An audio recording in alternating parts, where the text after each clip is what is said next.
Good morning to all the good viewers of this program who are watching this program live with us, and those who will be watching it later, and those who want to communicate with us through the live chat. Let me allow everyone to. Good morning to all the good viewers of this program who are watching this program live with us, and those who will be watching it later. Sorry about that. Somehow the volume went on, and we don't want the volume to go on through the computer. Now the link has been shared for everybody who wants to find it through our live Telegram. I'm going to also click on it to make sure that I can watch it through YouTube with you. And that way, if there's any problems, I can solve it for you right away. All right, ladies and gentlemen, today we're going to continue with part 20 of our discussion on who Musa al-Kazim, the seventh Imam of the Shias, who they revere and they literally worship, but they don't want to admit that they worship, but they worship it just like a god, because he has superpowers like a god. All the Imams do. And they say that it comes from God, but apparently when they pray, they pray directly to these people. They never actually say, well, can you ask? They ask them directly, which means when you ask somebody directly something, you're asking them, not someone else. Like, for example, if I go and ask my neighbor for a cup of sugar, I'm asking my neighbor. I'm not asking my neighbor to go to my other neighbor to ask on my behalf for a cup of sugar. If I was going to do that, I would go to the other neighbor myself. Or I would say, can you please go to that person? I wouldn't say, can I get a cup of sugar from you? You see what I mean? So when they ask their imams, they're not asking their imams to go ask God, and they're not asking God, they're asking directly from the imam, which means they're worshiping. But they will tell you, no, it's called an intercession. Intercession would be like if you went and you got a lawyer to defend you at court. Then the lawyer talks on your behalf. Then the lawyer becomes your brain and starts telling you what you should and shouldn't do so that you can be saved. You don't go to a lawyer and demand that the lawyer give you the outcome of the case. All the lawyer can do is provide your case to the jury at court, and either the jury or the judge is going to have to come out with the final outcome, depending on what kind of court. Muslims don't do that. Muslims don't take the case to God. They take it to the imam, who they say is like their lawyer. However, they want the imam to give them everything, which lawyers don't do. So you see, they play with words to get you to be fooled. They do that with all their Shia Muslims too.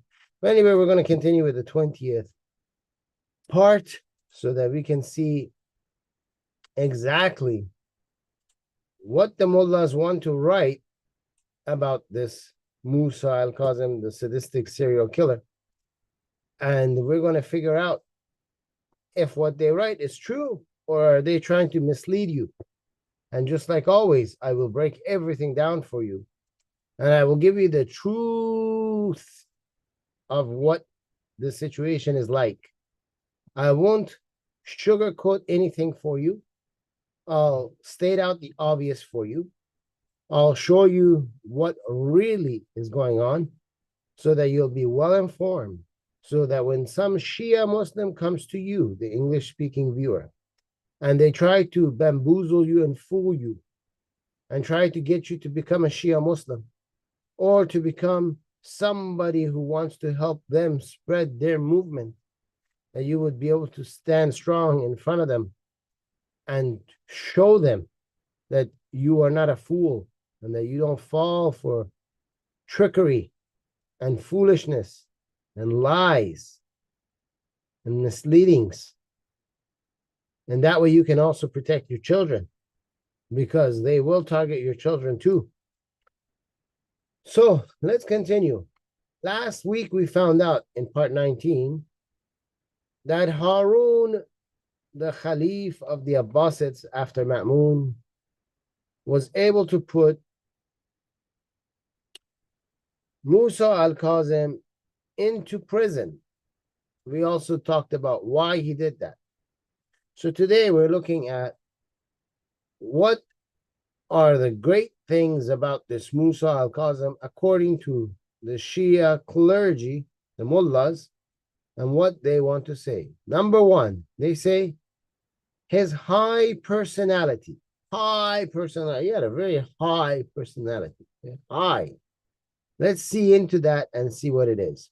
Musa was the most brilliant Islamic character at that time. Oof. The most brilliant. I mean, he's so brilliant, he didn't know the Quran. If you remember in the early chapters of this, where we covered part 1, 2, 3, 4, 5, 6, 7, 8, 9, 10, we were talking about when he was a child during the time of his father, Jafar, the stripper, when he decided to enter himself into a debate. He walked like a, what today in modern time you would call a LGBTQ plus person, and walked around in front of an old man and threw himself on the ground like this and laid in front of him. And they had a discussion on, do human beings have a free will, or everything has been predetermined for them by God? And I showed, because the mullahs, the clergymen said, no one can challenge what Musa has said. I showed you very easily, just with few hadith, traditions of the Prophet, and verses from the Quran, that Musa clearly did not know what he was talking about. And there is tons more to go on that. I just used a small sample. However, now they want to claim that he's the highest, the most brilliant Islamic character. Unfortunately, he didn't know about the Quran, and he didn't know about the traditions of his great-grandfather, loosely used, because Muhammad didn't have any children of his own. He was impotent. Even Fatima al-Zahra, which the Shias glorify as his daughter, was only his daughter through marriage, because Khadija already had this child prior to him marrying. But because the kid was an infant, he decided, well, this one can be mine. So you see, he didn't have any children. These are all children of Ali and Fatima, who loosely are used as his descendants. So he did not know Gata Muhammad's traditions. He did not know the Quran. He did not know anything. So how would he be a Islamic brilliant character?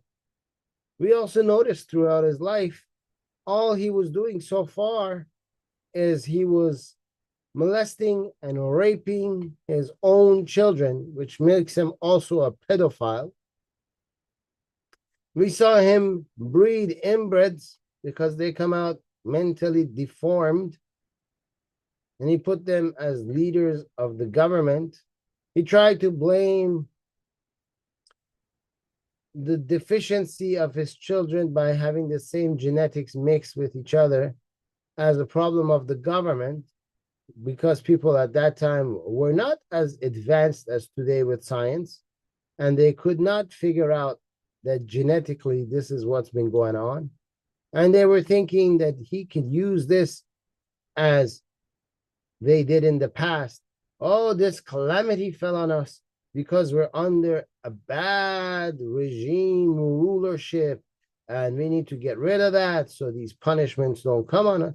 And he would use hook and crook lines like that to gather people behind his kids so that he can take them to war. He was a warmonger. Where in that is he a brilliant character in Islam? So we notice that the first line here is a lie. He was not a brilliant Islamic character. He was a man that was in lust of his own sexual desires, in greed for power and money, and had no care and sense for the people's lives. But we continue. They say that is because he was the Imam of the Muslims among the testamentary trustees of the Prophet. Well, again, we have a problem here. You see, back then, the term that the Muslims used for their ruler of the nation was Khalif, which most English-speaking presenters and auditors will say Caliph because they can't say the word or the letter Khe. Since they can't pronounce Khe, they say Ke. But it's Khe. So the Khalif of the time, directly from the time that Muhammad, human feces, passed away, this term was used by whoever is running both the Islamic world and the Islamic nation. Hence, we have Khalif Abu Bakr, Khalif Omar, Khalif Uthman, Khalif Ali. And the Shias, they came and they supported Ali, and then they changed it from Khalif to Imam because they wanted to be different from the Sunni Muslims. So for the Sunni Muslims, which is 90% of the Muslim population around the world, they use Khalif for the person who is in charge of the Islamic nation. That is the person that has the final say on the rulings of Islam and in governing the nation. The Shias, because they kept losing and they couldn't get their representative to be accepted by the rest, as the rest preferred better people than the ones that the Shias were picking, the Shias decided to use the term Imam for the person that they're following religiously, to give that person a religious authority. But the Khalif stayed for the Shias as the person who's still in charge of the nation because they belong to that nation. Hence, the Khalif, they have no choice but to use that word. So they made a split for themselves. So when it comes to Musa al-Kazim, for the Shias is the Imam, whereas at that time, Harun would be the Khalif. So unanimously, all 100 Muslim, percentage-wise, are following the same Khalif, but 10% of these Muslims, the Shia, have a separate Imam for their spiritual leadership. So when he is talking about, and I will highlight it for you here, because he was the Imams of the Muslims. When you say it that way, Imams of the Muslims, and you put an S at the end of Muslim, you see, Muslim could be anybody. Any one person can be a Muslim. But when you say Muslims, you're talking about everybody. He didn't say here some of the Muslims, so you can say maybe he's talking about 10%. He's using the Muslims, meaning all of them. When I say to you the Muslims, you think of all the Muslims. You don't think of Osama bin Laden. You don't think of Muhammad Ali. You think of everybody. Hence, when he says this, he means that all of them accept him as an imam, which is not true. It's a lie, because I just broke it down for you. The Sunnis consider their Khalif also their imam, which means 90% of the Muslims of that time believed in Harun al-Rashid as their imam and Khalif, whereas only 10% believed in this Musa guy. So again, he has lied to you. When he says he is the testamentary and the trustee of the Prophet, he is lying to you again. Why?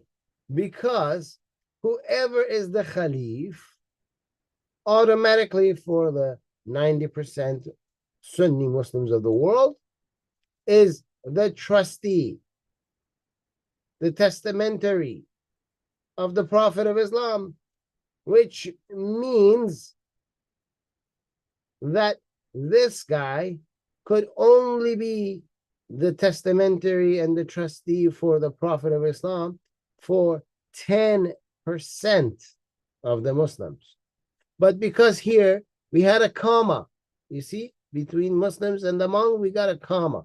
Because we have a comma and not a period, that means that when you were thinking of all the Muslims, you have to now incorporate testamentary and trustees for all the Muslims towards this Prophet, which again turns into a lie, because 90% of the Muslims would have rejected it.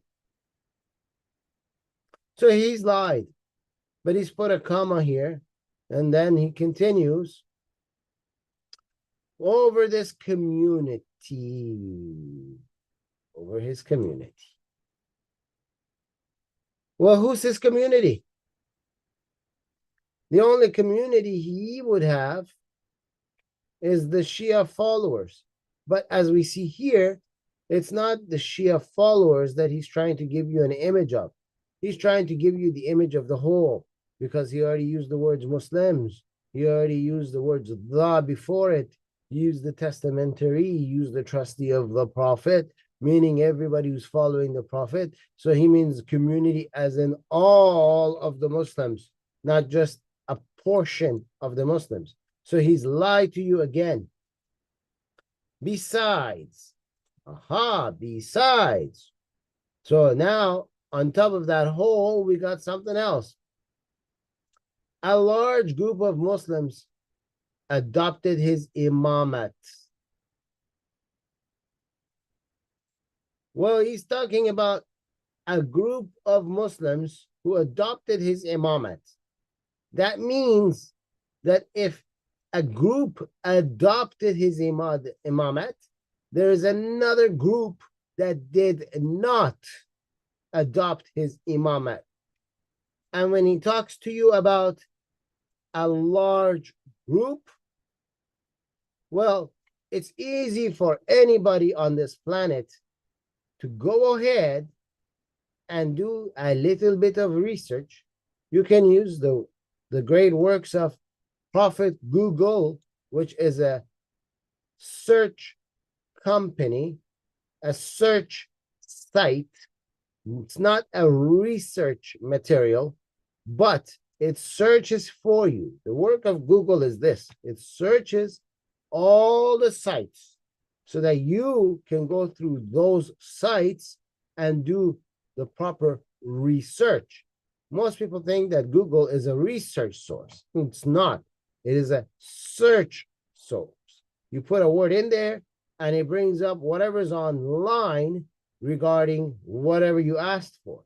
So you can put in a word in there, and then sites will come that you have to go through one by one by one by one in order to find out the information that you're looking for, seek it out, find it, and then use it in whatever you want to use it in.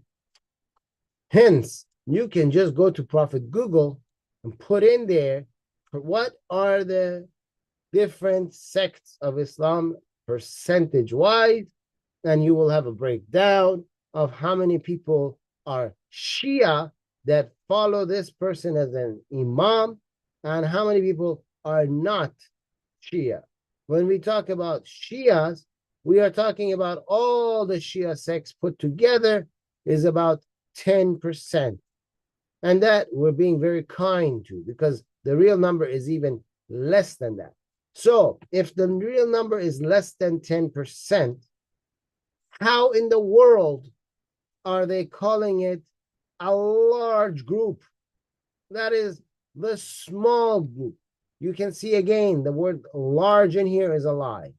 And that means that the major group did not believe him as the Imam, because this Imam should have been turned into Khalif.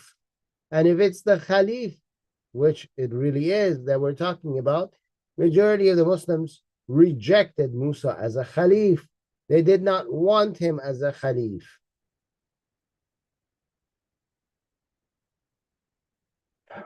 So the whole paragraph is a lie. Second paragraph. The Muslims, regardless of their different creeds. So now, the mullah who wrote this, the clergyman who wrote this, backed by the biggest clergyman of our time, agrees with Dr. Mossavat that there are different creeds, which is sects. There's different sects in Islam. But here he says the Muslim, regardless of their different creeds, have unanimously agreed on admiring and respecting the Imam. That is what he's claiming. Another big fat lie for you, the English viewers who are watching this program. If they all were admiring him and they were all respecting him, why would they throw him in an underground prison far away from his hometown so that he would not have any communications with anyone on the planet moving forward to the time of his death? Who would do such a thing? People respect the Dalai Lama. You don't see them putting the Dalai Lama underground. Others respect the Pope. You don't see them take him out of the Vatican, grab him by his ear like you would a 4-year-old child and say, let's go, when the child is being bad. People respect a lot of other people. People respected Mother Teresa. You don't see them grab her by the neck like a cat would do a mouse and say, that's it, we're going to throw you in a hole underground so that no one can speak to you anymore because we respect you, because we admire you. You don't do that. You got people that respect all kinds of celebrities and singers and actors. Which with time have you remembered that you grab your actor for no apparent reason, but because you respect and admire it, and throw him in a hole and say no one can have any communications with you moving forward because we admire you so much and respect you so much? That's not a human nature. Unanimously, everybody respects and admires him. Why would he be in prison? Why would someone who knows that everyone is admiring him, respecting him, and he supposedly has a mission to bring people to God, want or have a need to be separated from all these people that admire and respect him and want to live under a hole in the ground, in the dark, without being able to communicate with the people? Doesn't make any sense. The reason why I asked that question is because the Shia will say to you, oh, well, he was put in prison because he asked God to give him a secluded area so he can do nothing but worship all day and all night.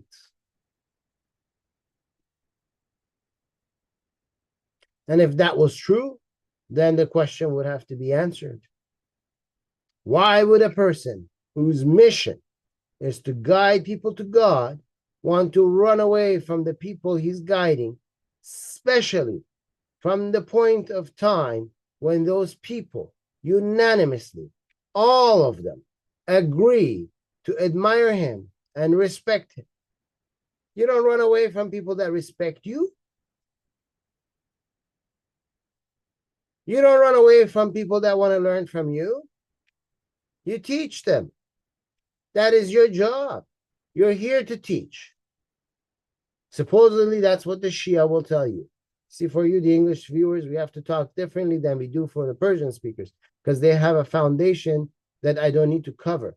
But for you, you don't have that foundation. So I got to give you that foundation as we go through. The Shias say that their imams that they're following, the imamats for them, are the ones that are going to teach Islam to them word for word, line for line, the way that the Prophet brought it to the people. They say that this person is the representative of that statue of God that they have named Allah. It's the representative of that statue on earth, that he speaks for Allah. Which means if he's running away, if he's making a prayer to run away from the people, he's making Allah run away from the people. And God cannot run away from people. God's whole entire purpose is to be here and call people to him so they can be saved. And people need to have a way of getting to God. Now, if he's running away from the people, that means God is running away from the people, which means there is no choice or chance or way for the people to reach God.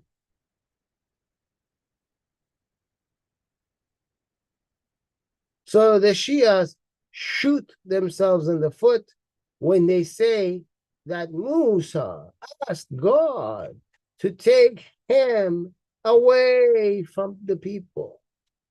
They just destroyed their whole ideology of what imamat is supposed to be when they make up this fabricated lie and they feed it to the Muslims and the Shias. Unfortunately, most Shias have never studied their religion. All they know as a religious person is they go to the mosque, they sit on the ground on the carpet. Now in the West, they think they're a little bit more civilized. They'll bring a chair and put the chair on the carpet and they'll sit on the chair. But back in the Middle East, they'll sit on the ground. Back in Southeast Asia and Pakistan and India, the Shias will sit on the ground. In Nigeria's Africa, the Shias will sit on the ground. And then the mullah will go on a member.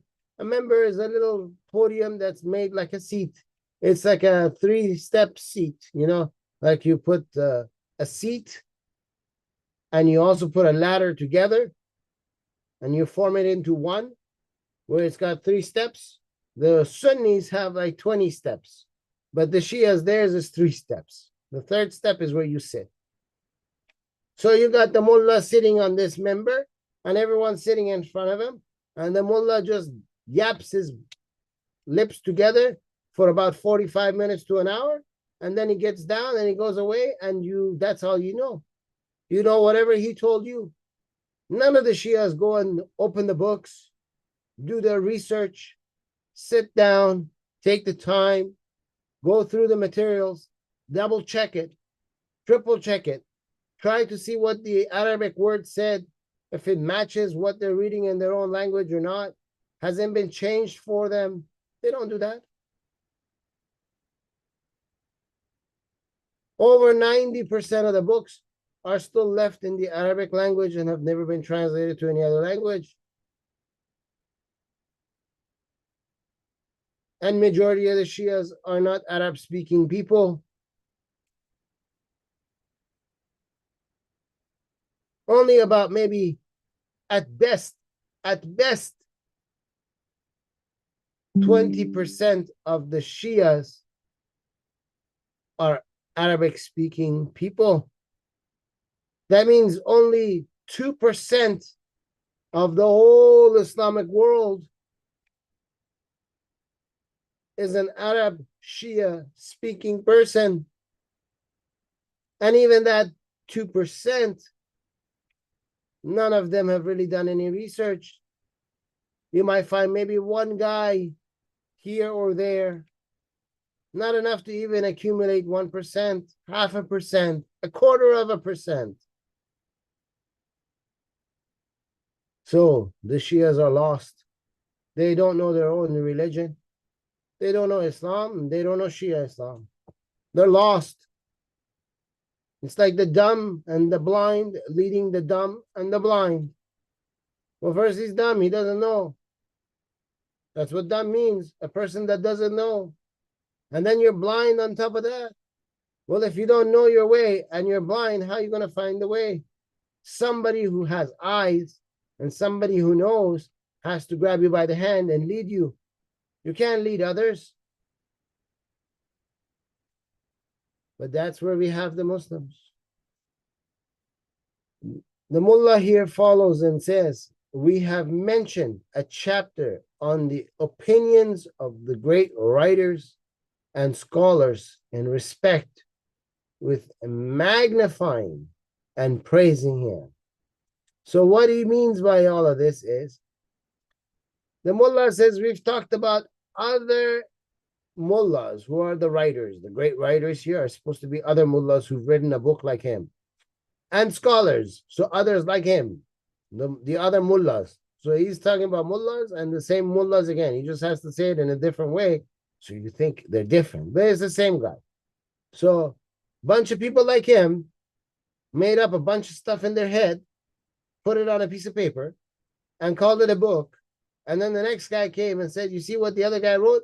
I'm going to add to it because I thought of something more. And then he added to it. And then this guy came along and he's telling you, I pretty much copied what they all had, formed all of it into one book, and I put it in my book. Why did he do that? He did that because he wanted to make Musa al-Kazim bigger and promote him much more than he's already been promoted.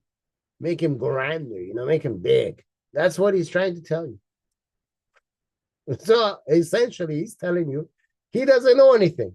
He's just copying everybody else's stuff, putting it together in one book, which means when we talk about this book, by talking about this book, we're talking about a whole series of books.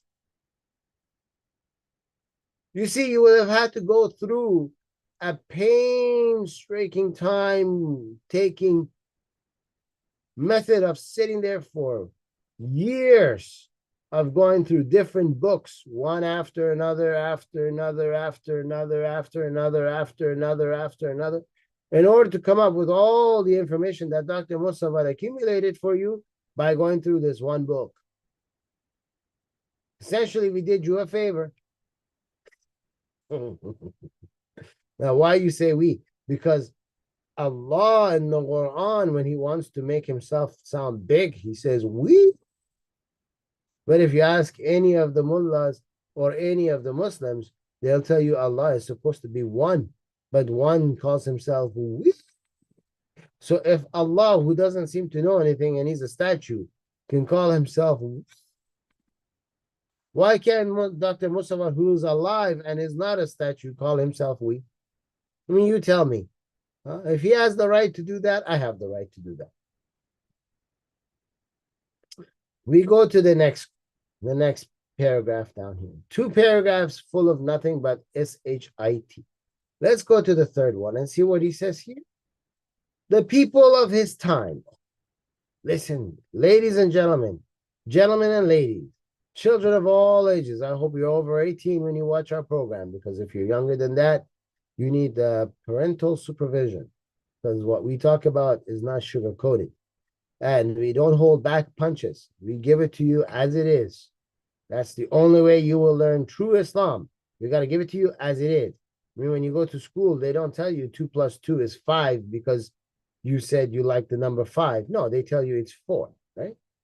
If you say you go to school and they tell you 3 minus 1, yeah, and you say 6, they're not going to say, okay, we'll let it go through. They're going to tell you as it is. They're going to say, no, that's incorrect. The answer is 2. You know, so here, same thing. You know, we have to tell you the truth. So let's continue. Ladies and gentlemen, during his time, the people of his time, people of his time, talked about his sciences. He knew sciences. Science. This guy who didn't go to any kind of schooling, he didn't go to kindergarten. Prior to kindergarten, there was no daycare. He didn't go to grade 1, 2, 3, 4, 5, 6. None of them. He didn't go anywhere. His father was a stripper who used to sit on his father's penis, making this guy's grandfather, to compete with this guy's grandmother. Oh boy. Great grandmother. Jafar Sadr, you knew Jafar, the comedian of his time, the guy who talked all kinds of crazy stuff. The one that looked like an owl. We showed you how he looked like. If you don't remember, go back to the series we did on Jafar al-Sadr, the stripper, and you will get all the information of why he was a stripper, how he became the comedian of his time, how ugly he looked according to the descriptions we got from the book, and the skin color that he had with the description that, the only animal we could find with that same color was an owl, and not one of those pretty ones.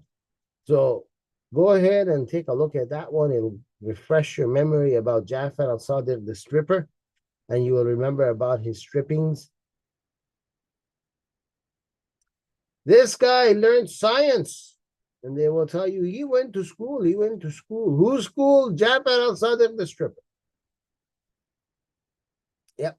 When Jafar al-Sadr, the stripper, used to give his lectures, which was a comedy fest, and people would come there just to laugh because, back then there was no TVs.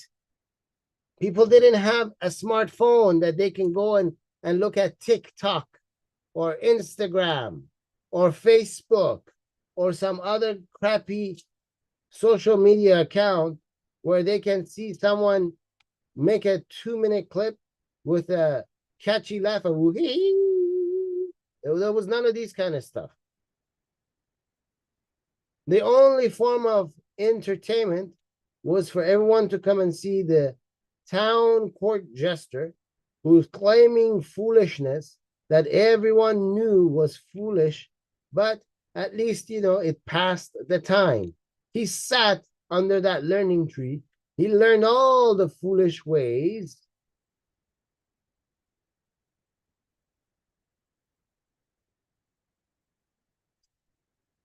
And that's where we're left off at.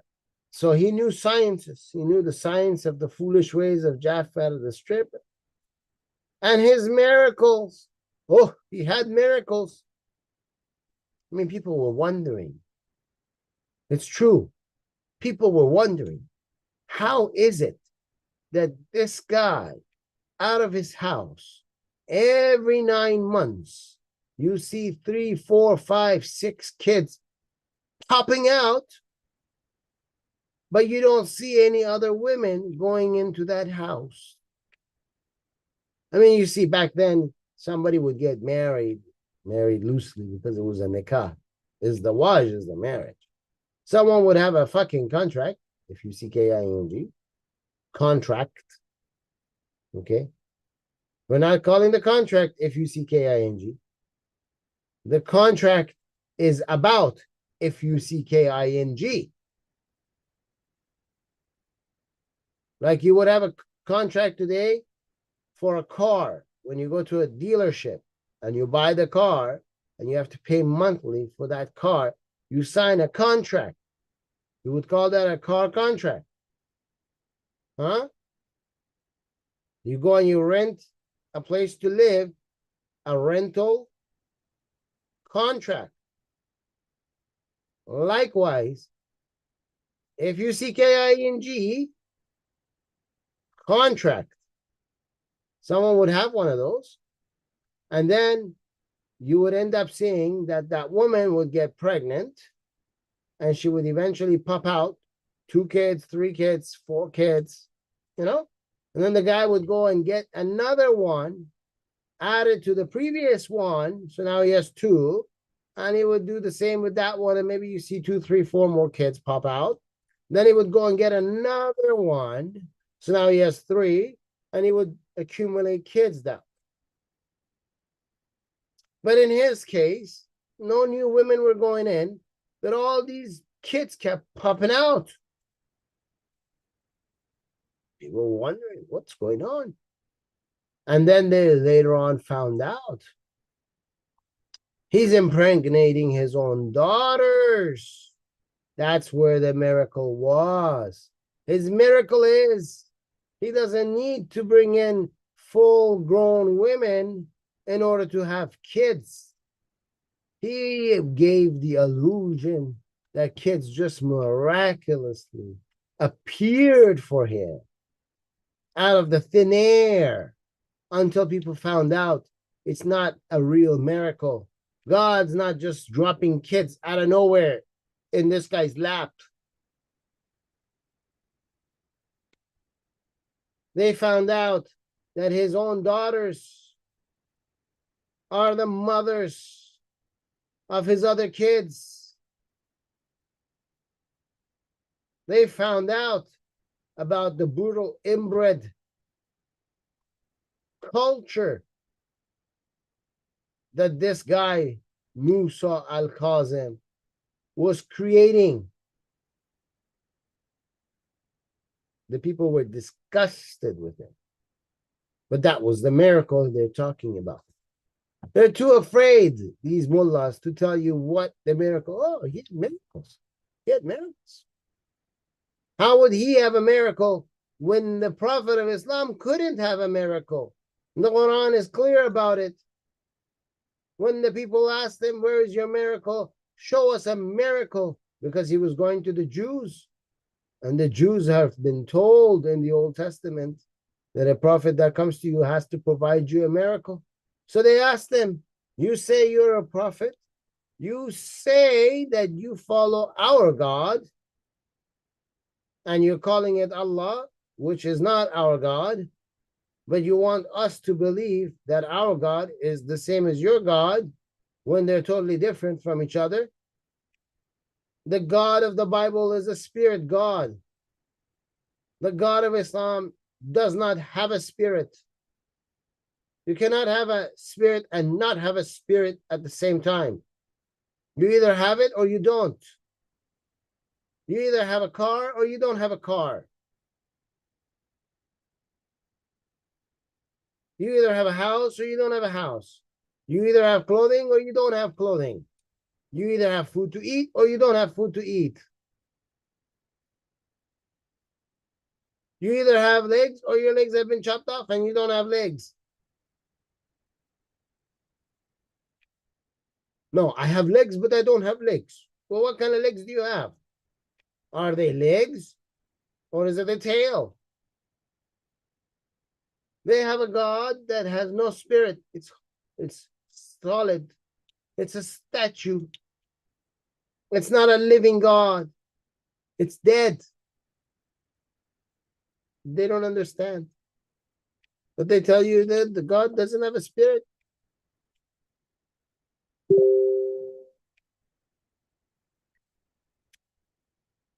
So the Jew said, show us a miracle.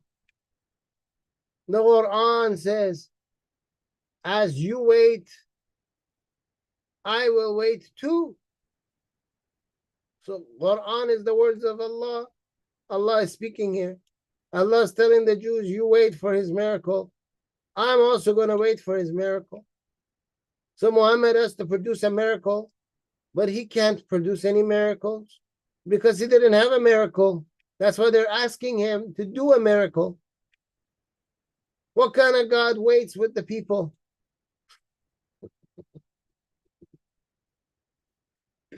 It's like your kid comes up to you, okay? Imagine this, imagine this. Imagine you have a child, a 4-year-old child, right?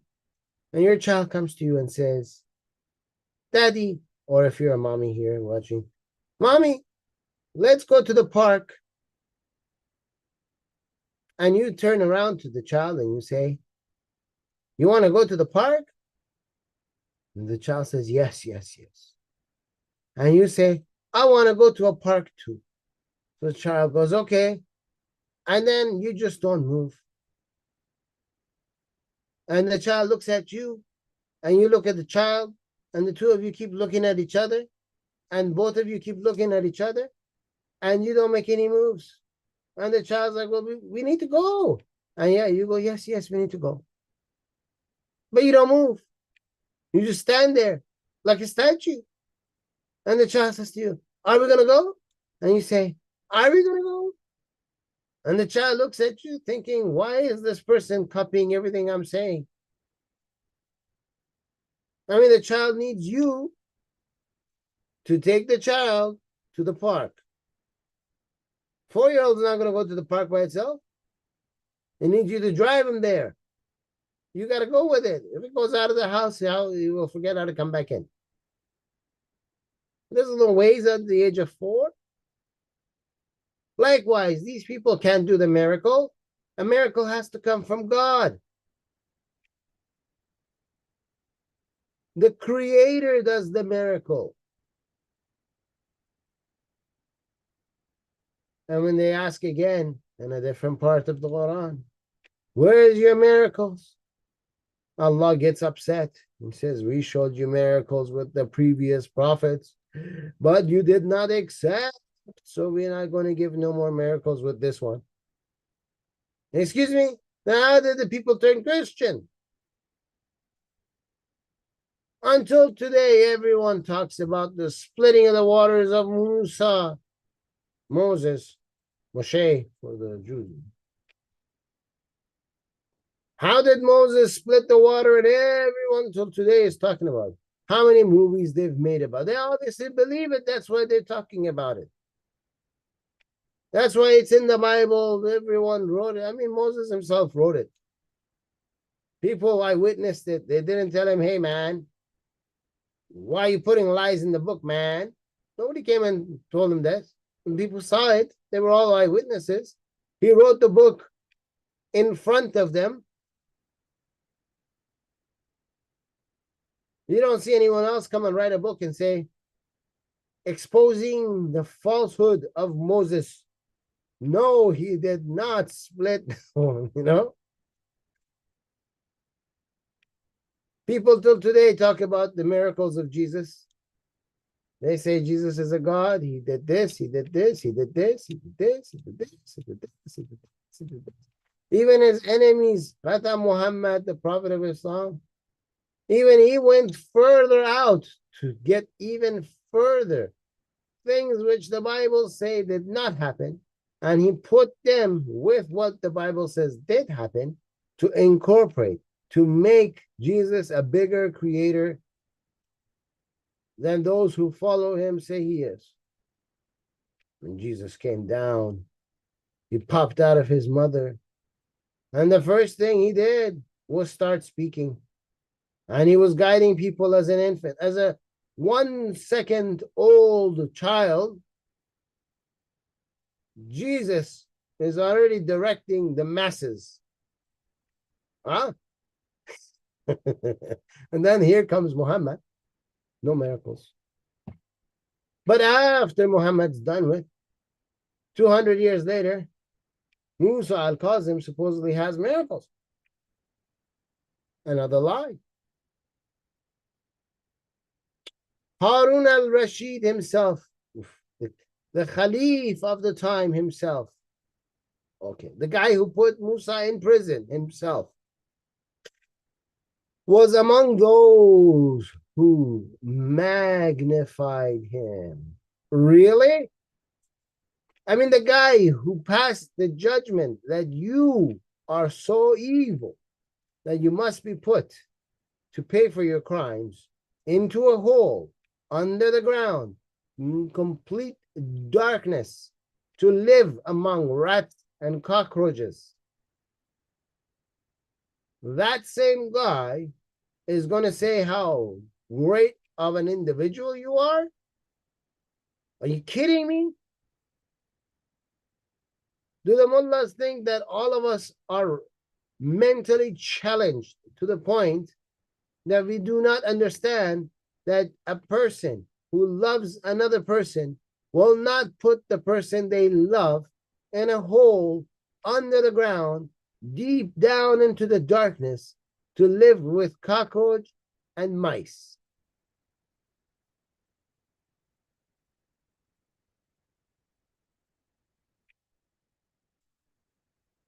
And we continue with the lies of the mullahs. He thought that the imam was more appropriate for the Islamic Caliphate than him. Well, if he thought that, that means he would have just take off the crown off his head and put it on the Imam, Musa, and say, Musa, you're in charge. I mean, Musa went to war against Harun's father, Ma'mun. Then he went to war against Harun. He's been fighting them. Why would they fight him back if they believe that he's more appropriate for this position?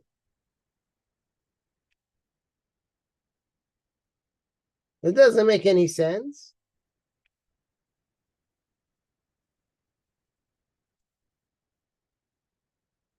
He could have said, okay, you know what? I'll make you a deal. We'll switch spots. You become the king, and I'll be your number 2 in charge. Obviously, has nothing to worry about.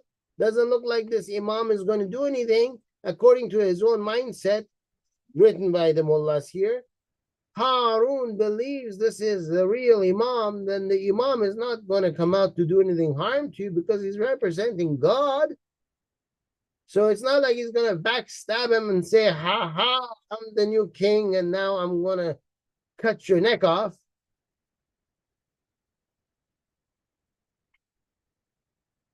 Why would they go to war? Furthermore, why would he still stay king when he knows there's someone better than him? On top of that, didn't the Abbasids stand up for the family of this same Musa and go to war against the Bani Umayyads on the charge that the Bani Umayyads killed Hussein, who's this guy's grandfather? This is the descendant of Hussein and the daughter of Hassan, the brother of Hussein, that made Ali Zain al-Abidin, and Ali Zain al-Abidin then had a child named Muhammad al-Baqir, who had a child named Jafar al-Sadiq, and then that Jafar al-Sadiq eventually had this Musa al-Kazim. And the Abbasids went to war against the Bani Umayyads on this charge, gathered the people around them. The war took a while. It took Ali Zain al-Abidin's time, Muhammad al-Baqir's time, and in Jafar al-Sadiq's time near the end, they just came in power. So this Musa al-Kazim is living at the time when the Abbasids had just taken over. Now, if the Abbasids believed that this guy is worth more than them and knows better than them and is in a better position to be in charge than them, why wouldn't they just put him in place?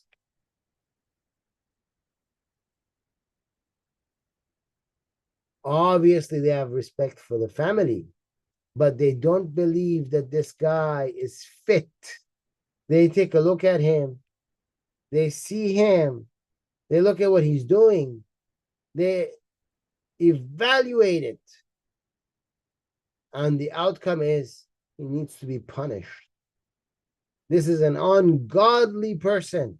This is a monster that needs to be banished from having a chance to be around people. So they put him in prison for life. Again, the mullah is lying here. This was related by al-Ma'mun when he said to his drinking companions. So according to the mullah here, he says when Ma'mun, the Caliph of the Islamic Empire, father of Harun al-Rashid, was drinking alcohol, drinking companions, drinking alcohol with his friends, and they were drunk, you know, like most drunk when they go,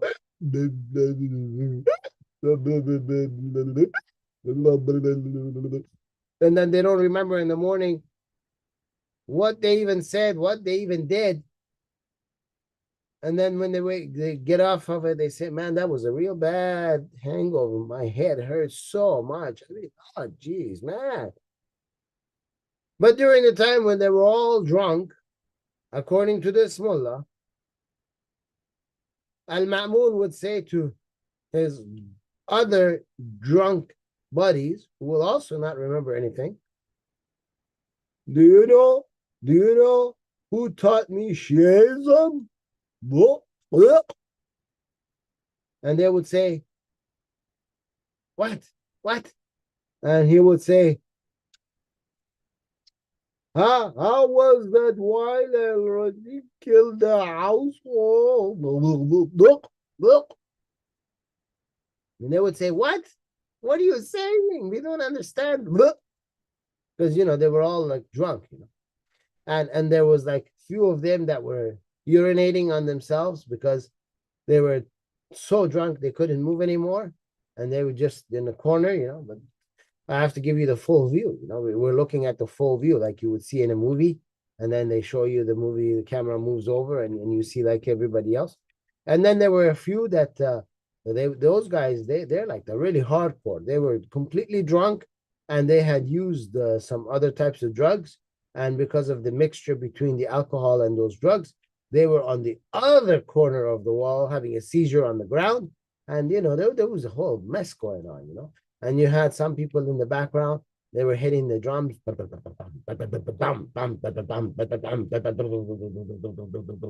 So you couldn't even hear what this Harun guy was even saying. You couldn't hear Ma'mun talking either. You couldn't hear anything, There were just all this commotion going on. And then at that time, he says, he killed them for power. For power is blind. That's right. It's not that they killed Ja'far al-Sadiq because Ja'far al-Sadiq was working for the Banu Umayyad family. He was the guy that had to go out and sit in front of prisoners that they had captured when they would attack a city unprovoked. And Ja'far al-Sadiq would sit in front of them and try to teach them about the science of medical doctor. And he would tell them that, why we have eyebrows? You know why? And the guy would say, why? So that the sweat doesn't get into your eyes. I mean, the guy's never worked a day in his life out in the sun. He's never mowed the lawn. He's never worked in a farm. He's never done construction. He's not even done like what the police do, where they stand by the traffic light when the power goes out and they tell the direction of the cars. You go here, you go there, this one come there, that one go there. He hasn't even worked as like the stop sign guy where, stand at the corner and when the bus is going through or something, the guy comes out with the stop sign so that the little kids can go to school. He hasn't even done that. The guy's never come out in the sun. He's lived like a vampire his whole life. And then he's going to tell you got eyebrows so that when your head sweats, the sweat won't get into your eyes. And then the poor guy sitting in front of him, who is a medical doctor of that time, had to look at him and say, well, around you, I mean, everyone's pulled out their swords. And if I say anything you don't like, my head's going to be off my body. So, yes, you're right. You're right. That's it. Those science were learned from this Musa al-Kazim. And now Musa al-Kazim is facing the family members of his own group, the Abbasids, who had now dismembered and destroyed and made extinct the entire tribe of the Bani Umayyads. And they're looking at this guy and saying, your father worked for the people that killed his own grandparents. How disgusting an individual has to be, that they're crying all year about their great-great-grandfather being killed, but still they go like a puppy dog in front of the person that killed. They get on their hands and knees and grovel for a little bit of money.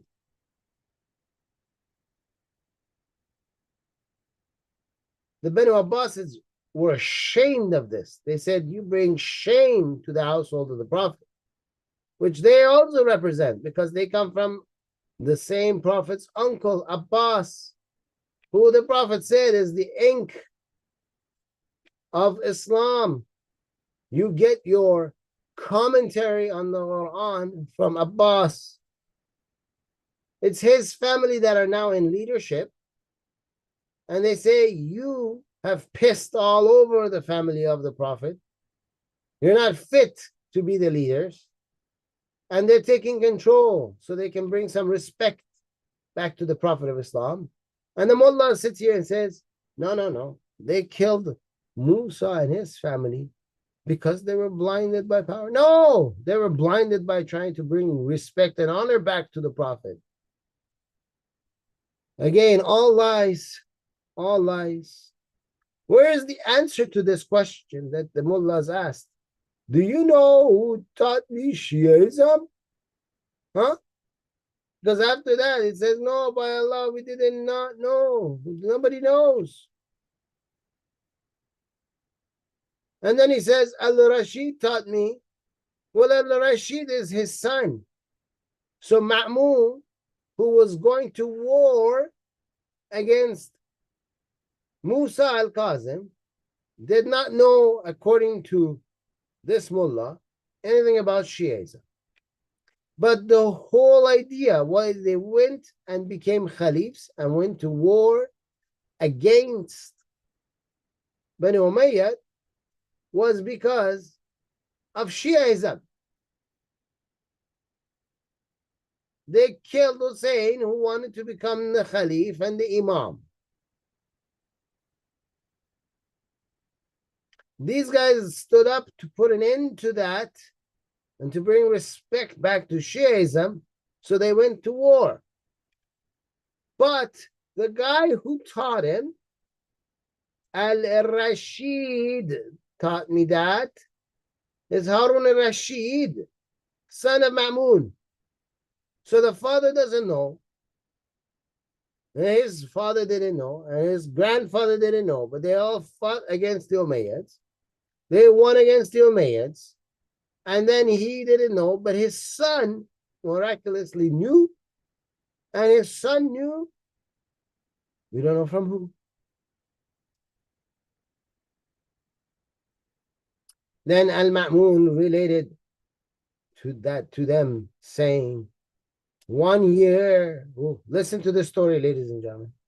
1 year, I went with Al-Rashid to Hajj. He took his son to Hajj. Oof. Oh, my goodness. I went there twice. Back when I was a Muslim. Anyway, so I already beat this guy too, man. None of these guys can compete with your Dr. Mossavat. Okay. When he arrived at Medina, he said, let no man from its inhabitants or from the Maccaeans. Why were the Maccaeans there? Okay, you guys are English speakers. Let's go back a few steps. Harun and Rashid and his father Ma'mun, they're leaving from Baghdad, okay? City near Baghdad. And they are now going from Iraq, modern day. They went for Hajj, where the Muslims want to pretend like there was a Mecca at the time, the city, but there was none, because Mecca was built later on. So at that time, there was a Petra. Petra is in Jordan. But since they don't want to believe that, we'll go with the fake story that they give us. Mecca is in southern western part of Saudi Arabia today. So they're going there. Medina is further south and a little bit more east of Mecca. Now, for some weird reason, they all went to Medina, and the people of Mecca, where the Kaaba is there, where they perform the Hajj, for some weird reason, the inhabitants of Mecca also left Mecca to go to Medina. But they're all going back to Mecca to perform the Hajj, which makes me ask the question, why did the people of Mecca leave Mecca to go to Medina when they're going to go back to Mecca? People coming from outside of Mecca go to nearby cities and get ready to enter Mecca. But people that live in Mecca do not need to leave Mecca to go outside in order to come back in.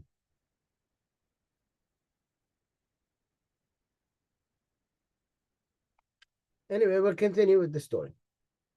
Whether they are of children of the immigrants and the Ansar, that's everybody. You know, all of the Muslims now.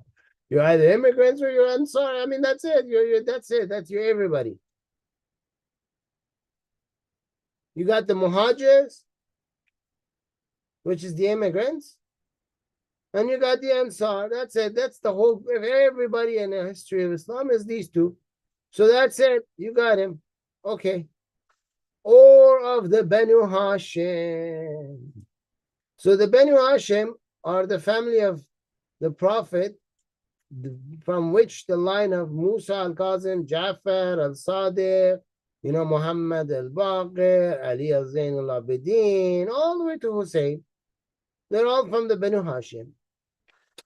So my question is, up here, where he was talking about how, who taught me Shia Islam? Al-Rashid, his own son. Remember he was saying this? Now, right underneath that, it's Ma'mun who's taking al-Rashid, his son, to perform Hajj.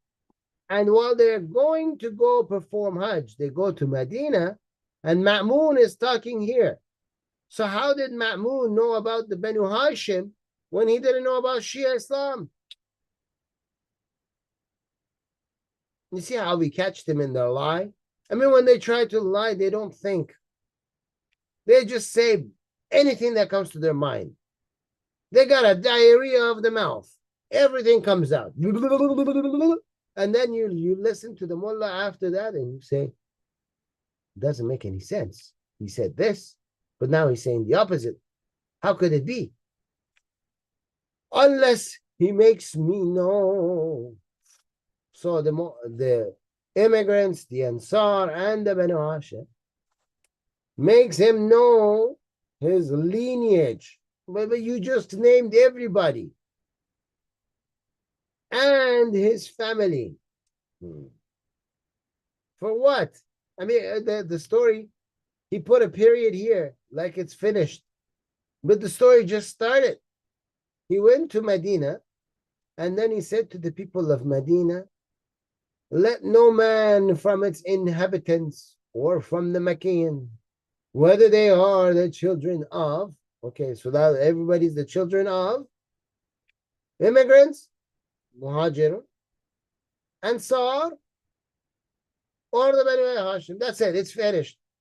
He just mentioned everybody, unless he makes me, they have to come and make Ma'mun know his lineage and his family. He wants everyone. We're not talking about like 10 people there. We're talking about everybody in the city of Medina, and all the people that came from Mecca, and all the people coming from everywhere else to Medina to get ready to go to Mecca. He wants the whole nation to come one by one to him and say, hi, my name is Alireza Mossavat. My father is, for example, this guy, and his father is this guy, and his father is this guy, and his father is this guy, and his father is this guy, and his father is this guy. By the way, I forgot to tell you, my mother is this woman, and her mother was this woman, and her mother was this woman, and her mother was this woman, and her mother was this. Is this guy crazy? Everybody's going to come and tell him this? And suppose they did, then what? Where's the rest of the story? What was the point of it? They all came and they gave their names and their parents' names all the way through their tribe, to going all the way back to Adam. And then what? To what? Even the mullah himself forgot to finish the rest of the story. He left it at there. What was the point? Obviously, it's a lie. He has no point. He doesn't know what he's talking about. He just wrote something. Makes no sense. We go to the next level just to see what he says. They sent delegates. Their delegates came to a house. Harun gave them permission to give gifts accordingly to the rank and position. Okay. One day, Al-Fadl bin al-Rabi, the chamberlain, came over, okay? Chamberlain came over. They walked over to him and said to him, there is a man at the door. He claims that he is Musa bin Jafar. So this door is Musa bin Jafar's door, because they went. I mean, you send delegates. When you send delegates, you are not at your own house. You're sending your delegates somewhere else. So the delegates are going to the house of Musa. Okay? And then the guy in front of the door says, I am Musa bin Jafar bin Muhammad bin Ali bin Hussein bin Ali al-Talib. So the guy is introducing himself. Then back then there was no ID and identification cards, so you couldn't tell. You know, there was no driver license. You don't have a citizenship card. So you had to take the guy with word mouth. When Harun heard of that, he ordered those sitting in the gathering. So they're also sitting in Musa's gathering. Like Musa sitting there in front of his house, and all these people are sitting outside. All the delegates that Harun sent. Obviously, they know the guy. So they went over there. Right? Then he said to the chamberlain, permit him, let him talk, let him, you know. And then he said, let him not dismount except on my carpet. So they brought a carpet and they put Musa on the carpet and everyone else sat on the dirt floor. And Musa, like the mullah, was just blabbering his mouth.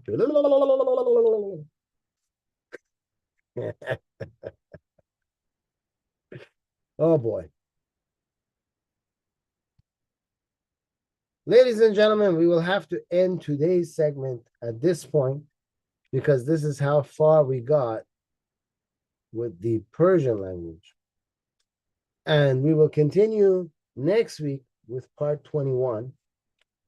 You've seen how we've exposed their lies, line by line by line, destroying and dismantling lies with truthhood. If you believe that this is a good program that you can learn from, do me a huge favor. Take your finger, click on the subscribe button. When you share this with other people, tell them to do the same. Like the program, leave a comment in the program when the program is finished. When you do stuff like that, it promotes the algorithm of YouTube to also send this for new viewers who've watched other programs that you have watched in YouTube. And that way we can get this to the eyes and ears of more people, so we can educate more people, so we can save more people. And until next week, or to the next program that we will do, I leave all of you in the hands of Jesus. God bless.